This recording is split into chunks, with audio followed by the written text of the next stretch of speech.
রাসূল কেমন নেই পরায়ণ ছিলেন শাসক।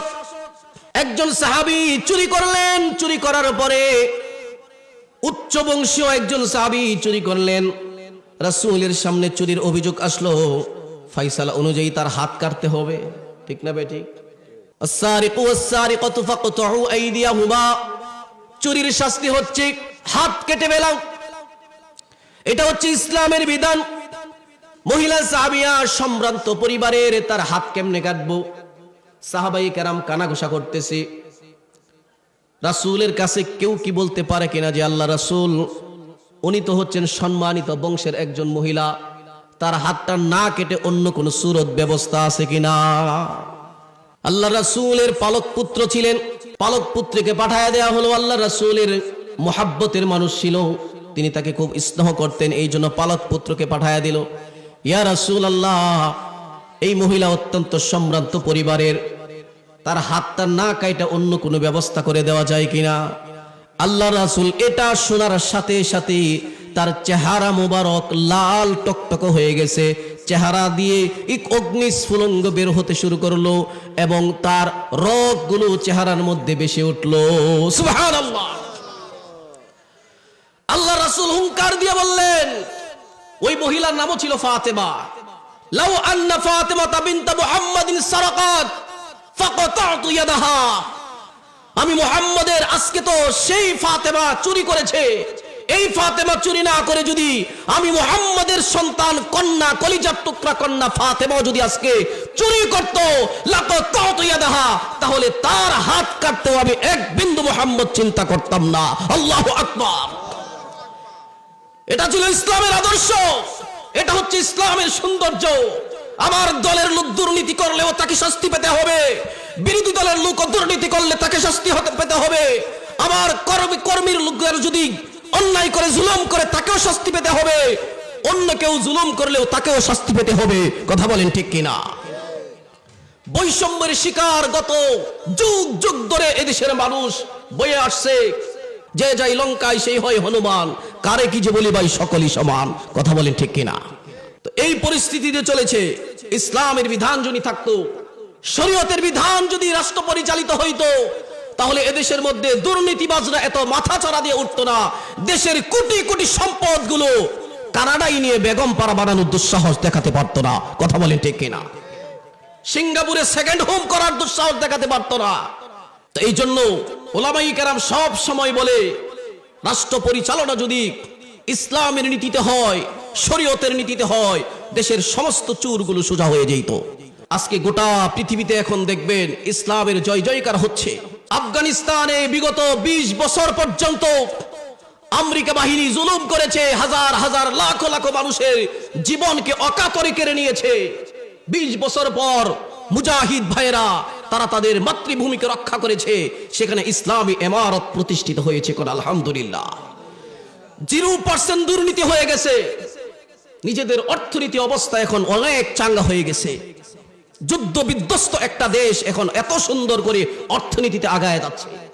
গতকালকে সিরিয়া বাশার আল আসাদ, বলা হয় বাশার আল আসাদ, আসাদ মানে বাঘ, তার বাবার নাম ছিল বাঘ, আসাদ।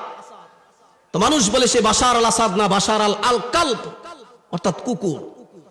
2 যুগ ধরে সিরিয়ার মানুষদেরকে জুলুম, নির্যাতন, বৈষম্যের শিকার এমন ভাবে করেছে, সে একাই 5 লক্ষ নিরীহ মুসলমানদেরকে হত্যা করেছে।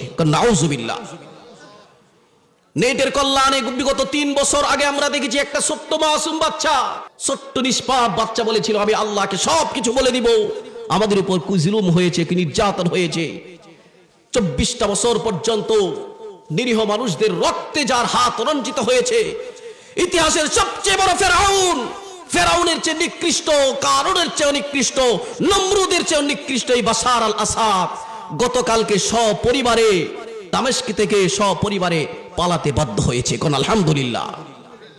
মুজাহিদ ভাইরা স্লোগান দিচ্ছে লিল্লাহি তাকবীর, লিল্লাহি তাকবীর বলে স্লোগান দিয়ে আকাশ বাতাস মুখরিত করে তুলেছে। তো ইসলামী রাষ্ট্র ব্যবস্থা হলে দেশে দুর্নীতি থাকবে না, দেশে জিনা থাকবে না, ব্যভিচার থাকবে না, অন্যায় থাকবে না, মানুষের উপর জুলুম থাকবে না। আমরা তো দেখি দেশে অন্যায় হয়, জুলুম হয়, নির্যাতন হয়, বিচার কিন্তু হয় না। কথা বলেন ঠিক না বেঠিক? আপনারা বলেন, এখানে আমার মুরব্বী বাবাজিরা এখানে আছেন, আমার দাদার বয়সী বাবার বয়সী মানুষ আছে, ধর্ষণের জন্য বাংলাদেশে কয়টা ফাঁসি আপনি দেখতে পেরেছেন? অথচ ধর্ষণ করে স্বামীর সামনে স্ত্রীকে ধর্ষণ করেছে, সন্তানের সামনে স্ত্রীকে ধর্ষণের ঘটনা বাংলাদেশে অহরহ ঘটেছে। নিজের দলের লোকদেরকে ভোট না দেওয়ার কারণে 4 সন্তানের জননীকে নোয়াখালীতে ধর্ষণ করেছে। সিলেটে এমসি কলেজে স্বামীর সামনে স্ত্রীকে ধর্ষণ করেছে। দিনের পর দিন ধর্ষণের শিকার হচ্ছে আমার মা বোনেরা। একটা আসামিকেও ফাঁসির কাস্টে ঝোলানো হয় নাই।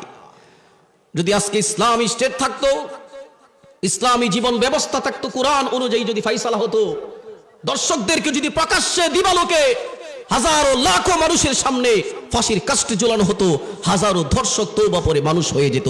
কথা বলেন ঠিক কিনা? খুনের কারবার গতকালকেও আমাদের প্রিয় অঞ্চল, আমাদের জন্মস্থান রায়পুরাতে 3-4টা খুন হয়েছে দিবালোকে, দিনের বেলা 4টা খুন হয়েছে। সে জানে খুন যতই করি না কেন জেলে নিবে, আবদ্ধ করবে, কয়েকদিন থাকবো, টাকা দিয়ে আবার বের হয়ে যাও। কথা বলেন ঠিক না বেঠিক? তো দেশের বিচার ব্যবস্থা একটা ভুয়ায় পরিণত হয়েছে। বিচার ব্যবস্থার উপর মানুষের কোনো আস্থা নাই, জুলুমের শিকার হয়, নির্যাতনের শিকার হয়, পুলিশের কাছে মানুষ যাইতে চায় না, আস্থা হারায় ফেলছে। কথা বলেন ঠিক না বেঠিক? এই জন্য আমাদের দরকার ইসলামী ইমারত। ইসলামী ইমারত হলে আমিও ঠিক হব, আপনিও ঠিক হবেন, দেশের সব কিছু সুন্দর হবে। কথা বলেন ঠিক না বেঠিক? আমরা কি চাই না হযরতে ওমরের মতো শাসন ব্যবস্থা কায়েম হোক? কথা বলেন চাই কি চাই না? আমরা কি চাই না হযরতে আবু বকরের মতো শাসন ব্যবস্থা কায়েম হোক? তো সেই শাসন ব্যবস্থা কায়েম হলে দেশের মানুষ শান্তিতে ঘুমাতে পারবে। আজ থেকে 30-40 বছর আগেও মানুষ, 20-30 বছর আগেও ঘরের দরজা লাগাইতো না, গরমকালে বাহিরে খের বিছায়া চটার উপরে ঘুমায় থাকতো। কথা বলেন ঠিক কিনা? কেউ আইসা জিজ্ঞাসাও করতো না। এখন ঘুমান্ত, ঘরের ভিতরে কোনো কিছু থাকবে না, সব চুরি করে নিয়ে যাবে। কথা বলে ঠিক না বেঠিক? শান্তি নাই, টাকা আছে, শান্তি নাই। টাকা হয়েছে, আগের মানুষ টাকা ছিল না, কষ্ট করেছে, 2 মাইল 4 মাইল হাইটা চলে যেত, এখন আধা মাইলও হাইটা যাবে না। সুখ প্রিয় হয়ে গেছে মানুষ, টাকার গরম হয়ে গেছে, কিন্তু মানসিক শান্তি মানুষের ভিতরে নাই। কথা বলেন ঠিক না বেঠিক? তো এই জন্য মুসলমান ভাইয়েরা আমার, যে ঘটনা বলতেছিলাম, আল্লাহ রাসূল সাল্লাল্লাহু আলাইহি ওয়াসাল্লাম ফয়সালা করলেন। এরপরে আল্লাহ পাকের পক্ষ থেকে আবু বকর রাদিয়াল্লাহু আনহুর ফয়সালা হলো। আবু বকর অন্যায়ভাবে সেই মুনাফিকের গালের মধ্যে চড় দেয় নাই। সে বলেছিল আল্লাহ তাআলা নাকি ফকির হয়ে গেছি। তো এটা ছিল ইসলামের আদর্শ।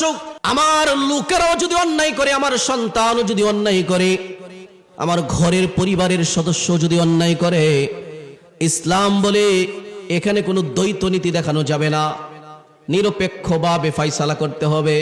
যারা ফাইসালা করবে, যারা এমন বাদশা হবে, আল্লাহ রাসূল বলেন এমন বাদশাদেরকে হাসরের ময়দানে আরশে আজিমের ছায়ার নিচে আল্লাহ পাক আশ্রয় দান করে মাছের কলিজা দিয়ে তাদেরকে মেহমানদারি করবেন। কর সুবহানাল্লাহ।